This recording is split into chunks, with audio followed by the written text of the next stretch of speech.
खौफ़ हुयो, जंहिं ॻाल्हि जो डपु हुयो, फाइनली इंडिया उन ॻाल्हि खे अमल में आणे छॾियो आहे। दोस्तो, राति जो सिंधवासी बल्कि पूरे पाकिस्तान जा माण्हू निंड सुतल हुया।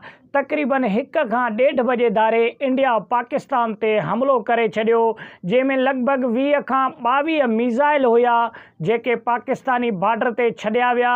ऐं उन खां अलावा पाकिस्तान ते जेके इंडिया जा हेलीकॉप्टर आहिनि उन्हनि बि हमिलो कयो ऐं उन जे नतीजे में पाकिस्तान में बि खोड़ सारनि माण्हुनि जा मरी वञण जा इतला आहिनि ऐं उन खां अलावा खोड़ सारो ज़ियान बि पाकिस्तान जो थियो आहे। दोस्तो, तव्हांखे ख़बर आहे त इंडिया पाकिस्तान जो पाणी अॻे ई रोकियो वेठो आहे, जंहिंजे नतीजे में पाणीअ जी तमामु घणी किल्लत थींदी।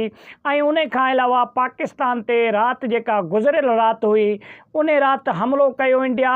मुख़्तलिफ़ लोकेशननि ते जेको आहे सो इंडिया बमबारी कई ऐं मीज़ाइल पंहिंजा छॾिया ऐं इंडिया खे जेको आहे सो बेशर्मी जो जेको आहे सो साम्हूं करिणो पियो।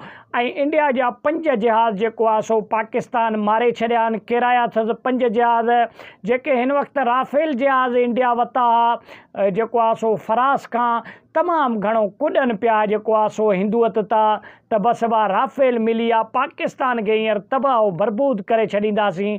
बसि राफ़ेल असांखे असांजो अबो मिली वियो। त इंडिया खे असां हितां ॿुधाईंदा हलूं त असांजी क़ौम ला इलाहा इल्लल्लाह पढ़ण वारी क़ौम आहे।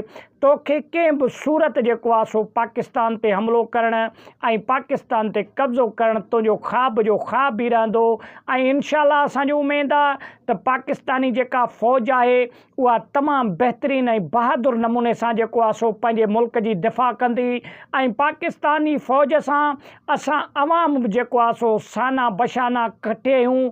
ऐं हीअ जेका मुसीबत वारी घड़ी आहे या इहे जंग वारो जेको घड़ी आहे इन में असां पंहिंजे फ़ौज सां कठे आहियूं।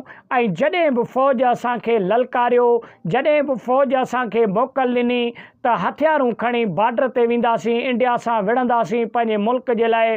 ऐं हर असांजी पाकिस्तानी बच्चो पंहिंजे मुल्क जे लाइ क़ुर्बान थियण थो चाहे ऐं असां अहिड़े तरीक़े सां इंडिया खे मुंहुं तोड़ जवाबु ॾींदासीं। दोस्तो, हिन वक़्तु DGSPR हिकु प्रेस कॉन्फ्रेंस कई आहे जेको मीडिया जे ज़रिए सॼे असांजे मुल्क बल्कि पूरी दुनिया खे पैगाम ॾिनो आहे असांजे फ़ौजी सरबराह त असां इंडिया ते हमिलो बिल्कुलु कंदासीं। छाजे करे जो इंडिया पहिरीं असां ते हमिलो कयो आहे, हाणे असांजो वारो आहे कहिड़े बि तरीक़े सां इंडिया ते असां हमिलो करे ऐं इंडिया खे ॿुधाईंदासीं त असां बि जेको आहे सो चूड़ियूं न आहिनि पातियूं, असां पंहिंजे मुल्क जो दिफ़ा कंदासीं। असांजा जेके शहरी हींअर जेके शहीद थी चुका आहिनि, जेके मरी चुका आहिनि, उन्हनि जो पलांद हर सूरत इंडिया खां वठिबो। त वॾी महिरबानी, मिलंदासीं कंहिं नेक्स्ट वीडियो में। तेसिताईं ॾींदा इजाज़त।